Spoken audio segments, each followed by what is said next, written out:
Don't sign that lease yet. Not until you include these three crucial clauses. Clear payment terms. That means know when you need to pay, know how much you need to pay, and make sure you understand what late fees are included. Maintenance responsibility. Who handles the repairs?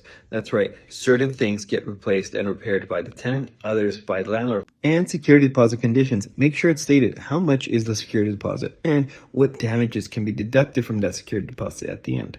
Now, whether you're a tenant or a landlord, a new lease can be complicated and stressful, which is why having an agent makes a world of difference. Now, if you need any help or you have some questions, you can reach me here. Because remember, hey, I'm Hugo, the Helpful Realtor.